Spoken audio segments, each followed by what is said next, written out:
सर्वांना श्री स्वामी समर्थ शिवगोरक्ष आदेश.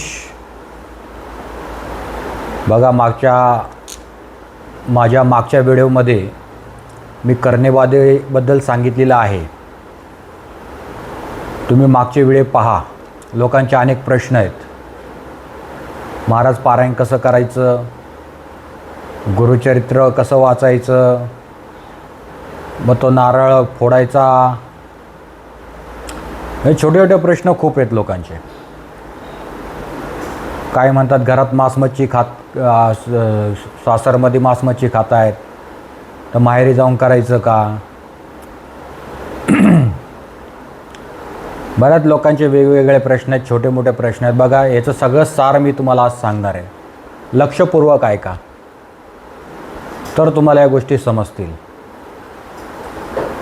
आलं लक्षामध्ये. बघा, पहिलं करणी समजून घ्या तुम्ही. करणी हे एक नाव आहे, एक गोडाऊन आहे. याच्या लक्षामध्ये मी काय म्हणतोय, एक गोडाऊन आहे ते फक्त. आणि त्याच्यामधलं मटेरियल असतं ना, ते म्हणजे आपण बोलतो ना, वशीकरण, स्तंभन, संमोहन, अनेक प्रकारच्या ज्या बाधा असतात, मारण, खूप काय त्याच्यामध्ये आहेत. असे मूठ मारणे बोलतात, बऱ्याच काय गोष्टी आहेत. बघा, मी नाथ संप्रदायामध्ये असून पण मी नामाला जास्त महत्त्व देतो. पण बऱ्याच लोकांना याचा त्रास असल्यामुळे मी या गोष्टी सांगतोय तुम्हाला आणि ते तुमच्यासमोर मांडतोय. मी याचा वापर कधी केला नाही, तंत्रमंत्राचा वापर केला नाही. मी उपासनेला जास्त महत्त्व दिलेलं आहे आणि त्या उपासनेमधून अनेक लोकांचा त्रास निघून गेलेला आहे. तर त्याच्यामुळं मी तुम्हाला याच्यावर मी योग्य ती माहिती देणार आहे. आणि व्यवस्थित ऐका. आता मी सांगितलं तुम्हाला, याला गोडाऊन असं म्हटलं गेलेलं आहे. करणी फक्त नाव आहे. त्या नावामध्ये अनेक काही बोलतात ना, त्या गोडाऊनमध्ये मटेरियल असतात ना सगळे. आता मी सांगितलं तुम्हाला, संमोहन बोला, स्तंभन बोला, लक्ष्मीबंधन काय काय म्हणतात.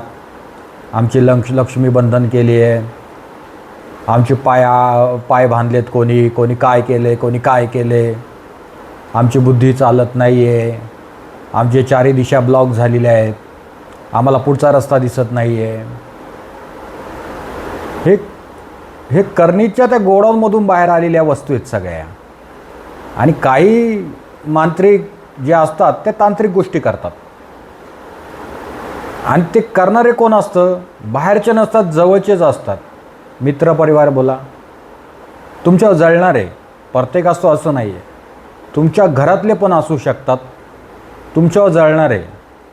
काही एखाद्याला प्रगती पावत नाही, या तुमच्या नातेवाईकांमध्ये बाहेर लांबचे पण असले तेही असू शकतात. म्हणजे बऱ्याच काय गोष्टी आल्या. म्हणजे याच्याकडे तुम्ही लक्ष द्यायचं आहे. कोणाच्या घरी अन्न पण खाऊ नये. मी प्रत्येकाला तेच सांगतो. काही लोक कसे, कुठे पाची असेल, पूजा असेल, बड्डे असेल, अमुक असेल, तमुक असेल, सगळं अटेंड करतात. आणि मग काय काय खातात, कोण कुठल्या पद्धतीने राग काढेल का गॅरंटी नाही याच्यावरती. माणूस समोर भांडणं करत नाही, पण अशा पद्धतीने राग काढतो. मग एखाद्याचा रुमाल गायब होतो, एखाद्या स्त्रीची साडी गायब होते, परकर गायब होतो, येते लक्षात. केस गायब होतात, पायातली चप्पल गायब होते. मग हे कोण करतं? हे जवळचेच असतात ना, बाहेरचं कोण असतं का? बाहेरचे कधी दुश्मनी धरतात, जो अनोळखी व्यक्ती आहे. समजा तुमचा बिझनेस आहे कसला, या तुमचा धंदा आहे, तर या अशा गोष्टींमध्ये या क्रिया चालतात. बाबा, माझा धंदा वाढवायचा, धंदा बसावा. फक्त त्याला करणी नाव आहे. काय आहे? करणी. आपण बोलतो ना, अरे काय याची करणी आहे. मग त्या करणीमध्ये अनेक प्रकार करतो ना तो. म्हणजे वाईट वागतो, कधी वेगळ्या पद्धतीने वागतो, कसा वागतो, किती सांगा सुधरत नाही. मग प्रत्येकाच्या मुखात शब्द होता, अरे काय याची करणी आहे, कधी सुधारायचा हा. तशी ही करणी आहे. या करणीमध्ये अनेक प्रकार आले. आता मी सांगितलं तुम्हाला. तर ह्या वशीकरण बोला, अमुक बोला, तमुक बोला, जे आता मी सांगितलं ते शब्द आठवा तुम्ही. तर या सगळ्या गोष्टी त्या गोडाऊनमधल्या आहेत. ह्या ते फक्त नाव आहे करणी. त्याच्यामुळे लोकांच्या डोक्यात फिट बसले करणी. म्हणून लक्षात ठेवा या गोष्टी. बघा, प्रत्येक वेळेस करणीच असते तुमच्या अंगावर असं पण नसतं. अंधश्रद्धेत पण अडकू नका. काय काय वेळेस आपले प्रारब्धाचे भोग पण आपल्याला आपटतात खाली, कारण आपण नीट वागत नसतो. आपल्या हातातनं किती चुक्या होतात हे प्रत्येकाने आत्मपरीक्षण करायचं. अनेक जन्मांचे पापाचे डोंगर आपल्या डोक्यावर असतात, तेही प्रारब्ध तुम्हाला भोगावं लागतं. बोलतात ना, प्रारब्ध बिघडलं तर करणी करायची पण गरज लागत नाही. मग सगळं एकत्र येतं, स्फोट होतो, मग आयुष्य बर्बादीला लागतं. काही लोक घरात मांस, मच्छी, मदिरा फक्त एन्जॉय, त्याच्याशिवाय त्यांना काहीही दिसत नाही.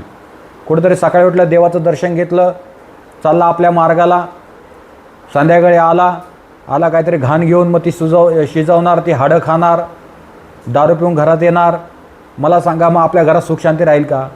दुसऱ्याचा जीव घेऊन जर आपण खातोय तर आपल्या घरात सुखशांती राहील का? नाही राहणार. जर आपल्या लहान मुलाचं बोट कापलं या कापलंच तर आपल्याला सण होईल का? नाही होणार ना. मग आपण बाळा बाबड्या काय काय बोलून त्याला मलमपट्टी लावतो, काय काय किती आपल्याला टेन्शन येतं.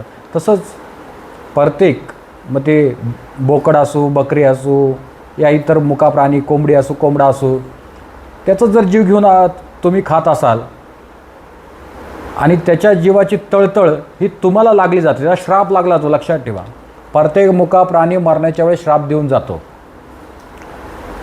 हे लक्षात ठेवा. हे तुम्हाला माहिती नाही आहे. हा अध्यात्म आहे. लक्षात हे काय माझ्या हवेतल्या गोष्टी नाही आहेत का, पुस्तकी ज्ञान नाही आहे. हे आमच्या गुरुपरंपरा आहे, जे आमच्या गुरुतत्वाने आम्हाला शिकवलं आहे तेच तुमच्यासमोर मी मांडतो आहे. हां, बाकी जे काय गुप्त रहस्य आहेत ते तुम्हाला सांगू शकत नाही. असाही मी कॅमेरा येत नव्हतो, पण शिष्य परिवाराने सांगितलं, महाराज तुम्ही या, लोकांना ज्ञान मिळेल. आलं लक्षामध्ये. पण ह्याच काही गोष्टी असतात, ह्या तुम्हाला बिथरवतात. म्हणून मुक्या प्राण्यांची पहिली बळी घेणे सोडा, कारण की आपल्या सनातन धर्मामध्ये याला मान्यता नाही आहे. आपण मांस, मच्छी टोपच्या टोपं भरून उकळू खातो. कसं काय आपल्या घरात सुख शांती मिळेल मला सांगा? एखादा प्राणी रडतोय आणि आपण त्याचा आनंद घेतोय कापाच्या वेळेस, आणि तो मेल्यावर फडफड करतो, तरी आपल्याला बरं वाटतं. कधी आम्ही आणतोय, कधी आम्ही खातोय, आणि आम्हाला मानसिक आत्मिक समाधान आमच्या जिभेचे चोचले सगळे. त्याच्यामुळं पण घरात सुख शांती राहत नाही. याला प्रारब्धाचे भोग असं म्हटलं गेलेलं आहे. करणी तर दूरची गोष्ट राहिली. मी काय बोललो, 95-99% तर असेच भोंदू बाबा आहेत. आता जे व्हिडिओमध्ये तुम्ही पाहताय, अमुक करणी तमुक करणी, कोणी असं केलं, कोणी तसं केलं, कोण बोलतं मी 6 वर्ष हेच काम करतोय, कोण बोलतं मला असाच पुरस्कार मिळाला. बाबा, जगावर उपकार केले तू, पण लोकांचं निरसन होत नाही त्याच्यात. लोकांना त्याच्यावर औषध देता येत नाही. अशा लोकांना फक्त बोंबलायचं एवढंच काम असतं अशांचं. पण ही नाथशक्ती आहे, म्हणून आपला दरबार आहे. त्या दरबारात या तुम्ही. मठ आहे स्वामी समर्थांचा, शिव गोरक्षनाथ. हा नाथ संप्रदाय पहिलाच असा मठ असेल तो नाथ संप्रदायामध्ये स्थापित आहे. ही वैयक्तिक साधना आहे, हे कुठल्या मार्गातनं आलेली नाही आहे. हा नाथ संप्रदाय अनादी कालापासून आहे. ही गोरक्ष गादी आहे. हे तंत्रावरच सगळ्या गोष्टी चालतात, पण याचा वापर न करता लोकांना सेवा दिली जाते फक्त. कारण आपल्याला लोकांना अडकवायचं नाही याच्यामध्ये. सेवेतनं पण हे करणी बाधा अमुक तमुक निघून जातं. आता एकाने तर अशी कमेंट केली ती, दत्त महाराजांचा आम्हाला आदेश आहे, तुम्ही एक करणी बाधेबद्दल सांगू नका. मला त्याची हसायला येते. काय बोलायचं? दत्त महाराजांचा आदेश येईल यांना. अहो, ज्यावेळेस दत्त महाराजांचा आदेश साक्षात्कार झाला तर तुम्ही दत्त महाराजच झालात ना. तुम्ही संतच झाला. तुम्हाला कोणाशीच काही घेणं देणं नाही राहिलं. तुम्ही आणि तो देव उन्मन अवस्था होऊन जाते माणसाची. हे कळत नाही. फक्त पुस्तक वाचायचं, काहीतरी बोंबलत राहायचं, आपला मोठेपणा करायचा, आपलं दुकान बंद होतंय, महाराज खरे सांगतायत, त्याच्यामुळं काही लोकांना त्रास होतोय. अरे पण सर्वसामान्य माणसाचं निधन करा ना तुम्ही. त्याच्या जीवनात किती अडीअडचण आहे, किती त्रास लिहिला हे तर बघा तुम्ही. पण नाही पाहता आम्ही. आम्हाला फक्त पैसा कमवायचा आहे, यूट्यूबद्वारे पैसा कमवायचा आहे. पैसा कसा मिळेल हे बघायचं आहे आम्हाला. मग काहीतरी बोंबलं सुटायचं. उगाच उचलले जीभ लावली टाळ्याला असं करू नका. उगाच आम्ही राम भक्त आहोत, दत्त भक्त आहोत, आम्ही त्यांच्या नावाखाली उगाच टिकल्या फोडू नका, नाही तर चटका बसल्याशिवाय राहणार नाही. येते लक्षामध्ये. म्हणून मी प्रत्येकाला ते सांगतो, करणीला एवढं घाबरू नका तुम्ही. एवढं घाबरायचं कारण नाही आहे तुम्हाला. कशाला घाबरता एवढं? तुमची बुद्धी निगेटिव्ह झालेली आहे. आम्ही मनावरच ते बिंबवतो. आमचं असं झालं, माझ्या मुलाच्या पोटात दुखायला लागलं, कोणी करणी केली. माझ्या छातीत दुखायला लागलं, कोणी करणी केली. माझ्या डोक्यात दुखायला लागलं, कोणी करणी केली. माझं शरीर सुकत चाललंय, कोणतरी करणी केली. हा पहिला निगेटिव्ह विचार काढून टाका. त्याच्या मागचे कारण पण वेगवेगळे असू शकतात. तुम्हाला शारीरिक त्रास पण असू शकतो. तुम्ही कधी वर्षात एकदा रक्त चेक करता का तुमचं? बाबा लोक तुम्हाला फसवणार आहे. 100% काळदवीची पांढरे गे. त्यांचं एकच काम आहे, करणी केली. पण करणी आहे का नाही त्या बाबाला कळते का नाही ते स्वामींना माहिती. हे दत्तात्रय भगवान गोरक्षनाथांना माहिती. पण सांगायचं कारण काय आहे, ह्या तुम्ही जे तुमच्या मनावर बिंबवताना निगेटिव्ह जे विचार आहेत ते पहिले काढून टाका आणि मोकळा श्वास घ्या. पहिला मोकळा श्वास घ्या. काय नाही आहे, काय घाबरायचं कारण नाही आहे. अहो ज्याची इष्टदेवताची भक्ती जर भक्कम असेल ना, त्याला या फालतू गोष्टींमध्ये अडकायची काय म्हणजे घाबरायचं काय कारण नाही त्याला. हे करणी बिरणी फक्त नाव आहे. करणी बघा, गोष्टी होतात या सगळ्या. मी नाही बोलत नाही आहे, सगळ्या गोष्टी होतात ह्या. पण कोणतरी चांगला करणारा आहे ना, एवढं काय टेन्शन घेत आहे. पहिला तुमचा आत्मविश्वास वाढा. तो वाढायला पाहिजे.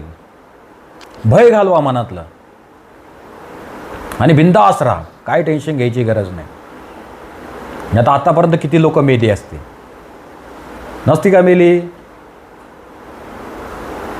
बघा, करणी कोणावर होते? जे जवळची नाती असतात ना, जास्त संबंध जवळचे असतात, क्लोज असतात, रोज एकमेकांना भेटत असतात, समजा एकमेकांची कायम वाद असतात, अशाच लोकांवर तो प्रभाव पडतो. जर एखादा व्यक्ती मला माहितीच नाही आहे, त्याच्यावर प्रभाव पडला जात नाही करणीचा. येते का लक्षामध्ये? कारण की तो व्यक्ती आपल्या ओळखीचाच नाही ना. हे जे ओळखीचे व्यक्ती आहेत ते मग यांच्या घरातले काय कपडे चोर, केस चोर, अमुक चोर, तमुक चोर, मग ते तांत्रिकाला द्यायचं, मग तो तांत्रिक गोष्टी करणार ना आपल्यावर त्या गोष्टी करणार. मग त्याला करणी असं म्हटलं गेलेलं आहे. मग त्या करणीमध्ये मग काय काय होतं बघा. आपलं स्तंभन झालं. स्तंभन म्हणजे काय? तुमचं डोकं चालणार नाही ना, तुमचं कामात डोकं चालणार ना, घरादारात डोकं चालणार. मग मूर्खासारखा आपण वागायला लागतो, वन भटकायला लागतो. समोर काम पडले तेही आम्हाला समजत नाही, काम करायचं का नाही करायचं. म्हणजे बोलतात ना, माणूस घराच्या बाहेर पडतच नाही, तो असा हँग होऊन राहतो, त्याला रस्ताच दिसत नाही, म्हणजे ब्लॉक झाल्यासारखं वाटतं सगळं. त्याला स्तंभन असं म्हटलं गेलेलं. येते लक्षामध्ये? हे करणी म्हणजे काय? फक्त ते नाव आहे, त्या नावातले सगळे घटक आहेत. येते का लक्षामध्ये? आपण कसं रक्तातले घटक चेक करतो, त्याच्यात एक एक एक एक घटक मिळतात आपल्याला. रक्त महत्त्वाचं आहे ना, पण त्याच्यात घटक लपलेली असतात आणि ते घटक आपल्याला मारतात. येते का लक्षामध्ये मी काय म्हणतोय? आणि ते घटक अटॅक केले का आपल्यावरती, मग आपल्याला त्रास व्हायला लागतो. मग माणूस वन भटकायला लागतो. मग काही लोक वशीकरण करतात. आता बघा, ही नावं आहेत ना, अशी आहेत ना, काही लोकांचा विश्वास बसतो, काही लोकांचा बसत नाही. पण ह्या नावांमुळे कसं आहे, तंत्र एकदम सत्य आहे. हे शिवतंत्र आहेत, हे नाथांपासून निघालेले तंत्र आहेत, हे शंकरापासून निघालेली सगळी शक्ती, हे सत्य गोष्टी आहेत. ह्या वैष्णव पंथ पूर्ण वेगळा येतो आणि शैव पंथ पूर्ण वेगळा येतो. ज्याचा अभ्यास नसेल त्याने अभ्यास करा. येते लक्षामध्ये? माहिती नसेल तर उगाच काय बोलू नका. काही लोक नाम घ्यायला लावतात, काही लोक तंत्र साधना करतात. वेगवेगळ्या पद्धतीच्या साधना आहेत, अनेक प्रकारच्या भक्ती आहेत. तुम्ही कुठली भक्ती चॉईस करता त्याच्यावरती आहे तुमचं. म्हणून हे जे रक्तातल्या घटक आहेत ना, हे आपल्याला मारतात.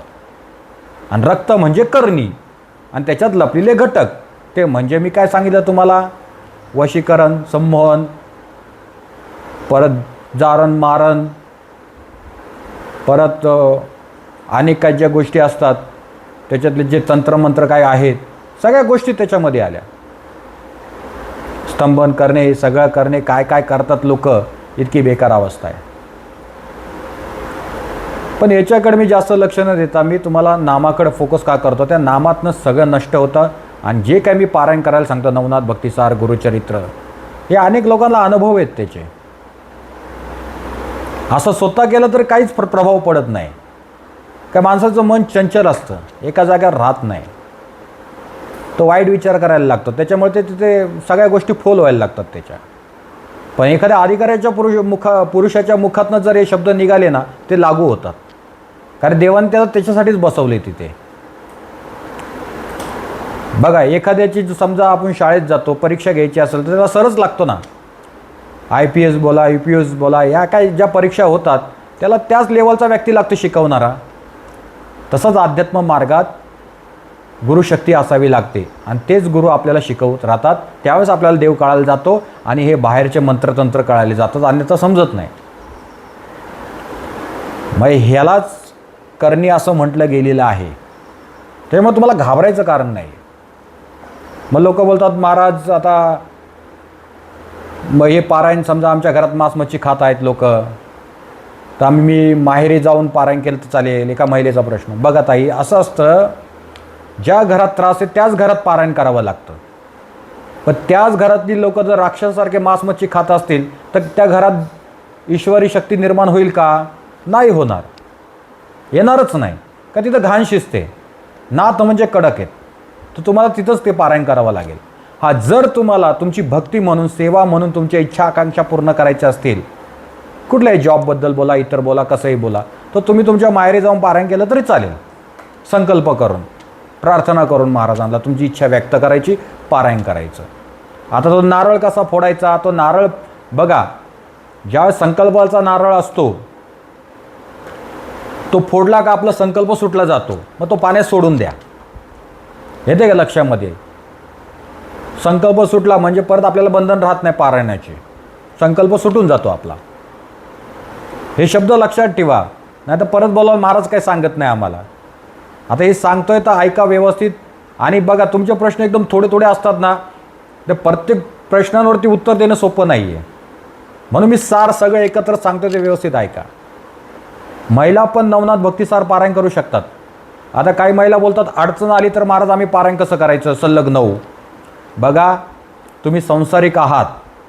संसारिक माणसाने पहिलं घरच्यांचं पोट भरून मग सेवा करावी. म्हणजे तुमचे सासू सासरे, नवरा, मुलं बाळं यांचं सगळं करून मग देवाची भक्ती करावी. आपला भक्तिमार्ग अशी मान्यता देतो, आपलं शास्त्र असं मान्यता देतं. गुरुपरंपरा एका बाजूला आणि शास्त्र एका बाजूला. जे गुरुपरंपरा ती सत्य मानली गेलेली आहे, कारण गुरुपरंपरेतनं शास्त्र आलेलं आहे, ऋषीमुनींनीच लिहिलेल्या आहे सगळ्या घटना आहेत. म्हणून मी सांगतो का तुम्हाला, तुम्ही ज्या वेळेस तुमची अडचण बघून बसा. समजा आता तुम्हाला सलग 9 पारायण करायचेत ना, महिन्यातनं 2 पारायण तर होतील तुमचे. आता तुम्हाला माहिती आहे तुम्हाला अडचण येणार आहे, तर त्यावेळेस पारायण करू नका, ती वेळ थांबवा. अडचण होऊन गेली का परत बसा, काही टेन्शन घ्यायची गरज नाही तुम्हाला, बिंदास बसा. फक्त दर पारायणाला नारळ चेंज करायचा. आणि जे पानाचे विडे ठेवता, आता काय बोलतात महाराज, जी पानं आहेत ती चेंज करा. हां, ती पानं चेंज करायची. सुकलं का पान चेंज करून टाकायचं. सुपारी आणि रुपया चेंज करायचा नाही, फक्त पानं चेंज करू शकता तुम्ही. मग तुम्ही मंदिरामध्ये पण नवनाथ भक्तिसार करू शकता. तुमच्या घरासमोर कुठलं देवस्थान असेल, छोटं मोठं मंदिर असेल, झाडाखाली पण तुम्ही नवनाथ भक्तिसार, गुरुचरित्र पारायण करू शकता. घरातच करायचं असं नाही आहे. पण जर त्या घरात बाधा असेल तर त्या घरात बसलं तर सगळ्यात उत्तम आहे. मग तुम्ही पूर्वेकडे तोंड करा, उत्तरेकडे तोंड करा, ईशान्येकडे तोंड करा, चालून जाईल, काय हरकत नाही. फक्त बाकी दिशांना तोंड करू नका. एकच आसन ठेवा, घोंगडी ठेवा, या मार्केटमध्ये आसन मिळतं ते घ्या. एकाच जागेवर बसा, 9 दिवस एकाच जागेवर बसायचं, त्या पद्धतीने पारायण करायचं. भाजी भाकर खा, कांदा लसूण न टाकता. कडधान्य खाऊ नका. भाजी भाकर कुठलीही खा तुम्ही, चालेल, 2 टाईम जेवा. उपवास धरायची काही गरज नाही. हा ज्याला एक पारायण करायचं तोही एक पारायण करू शकतो.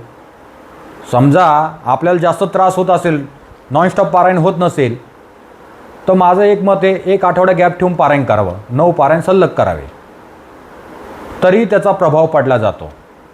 कारण की तुम्ही श्रद्धेने करता ना. ते बघा, भक्ती मार्गामध्ये तुमचा भाव लय महत्त्वाचा आहे. तुम्ही काय करता त्याला महत्त्व नाही आहे. जर तुमचा भाव आणि श्रद्धाच नसेल त्या पारायणामध्ये आणि तुम्ही नुसतं वाचताय, त्याला काहीही महत्त्व नाही, ते फोल होतं. याला भक्तिमार्ग असं म्हटलं गेलेलं आहे. म्हणून लक्षात ठेवा, तुम्हाला एकच लक्षात ठेवायचं आहे, भक्तिमार्ग करायचा असेल तर भाव दृढ ठेवा, तरच करा, अन्यथा त्याचा उपयोग होत नाही.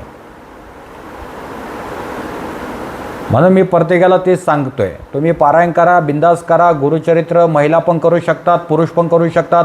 नवनाथ भक्तिसार महिला पण करू शकतात, पुरुष पण करू शकतात. फक्त महिलांनी त्यांची अडचण पाहायची आणि मग बसायचं. उगाच बिनाकामी शरीराला त्रास करून घ्यायचा नाही.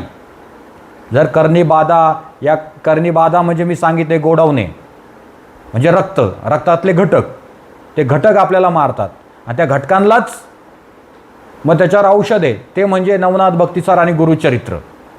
मी तुम्हाला तंत्रांमध्ये तोडग्यांमध्ये अडकवणार नाही. ते तंत्र तोडगे करायचेच नाही आपल्याला. तुम्हाला दैवशक्तीचा अनुभव करून द्यायचा आहे.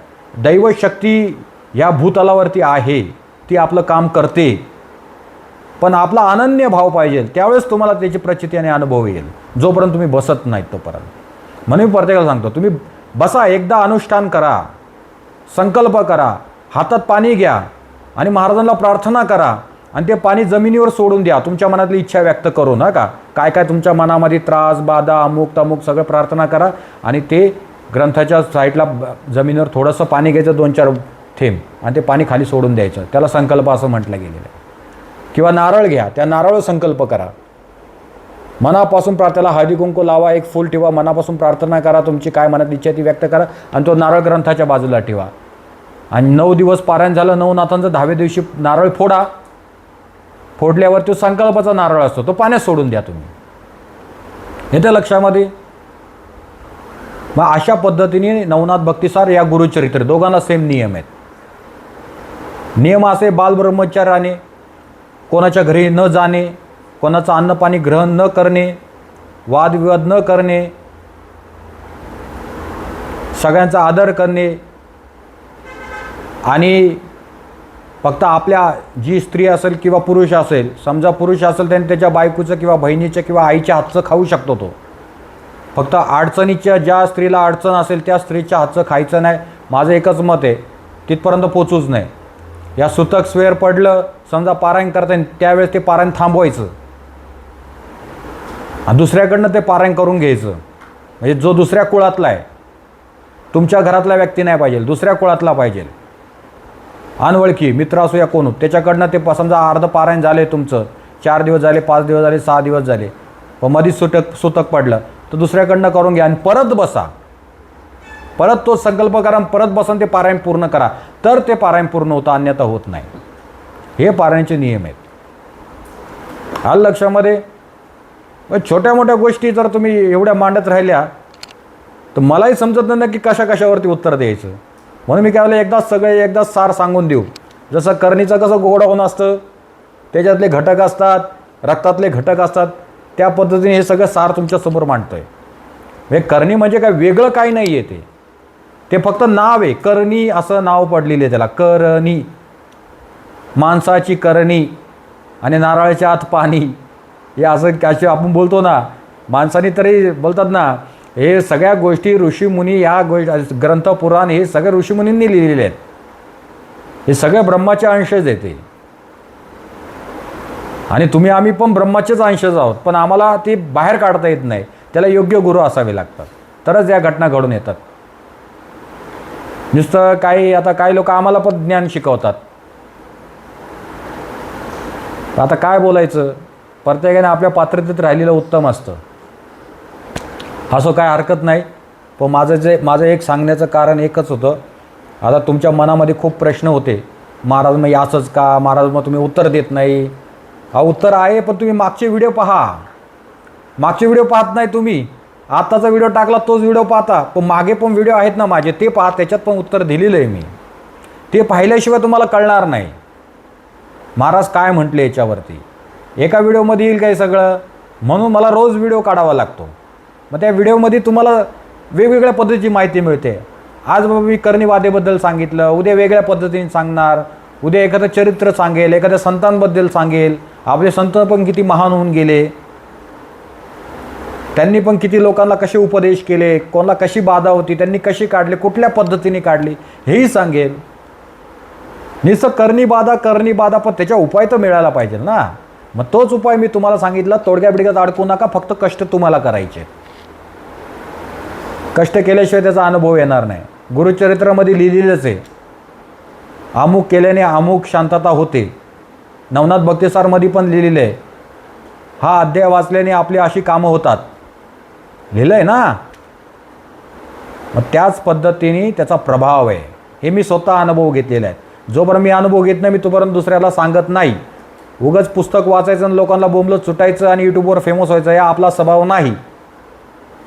आपला तडका फट रोग बाय ठोक, हम नातयुगी भाई.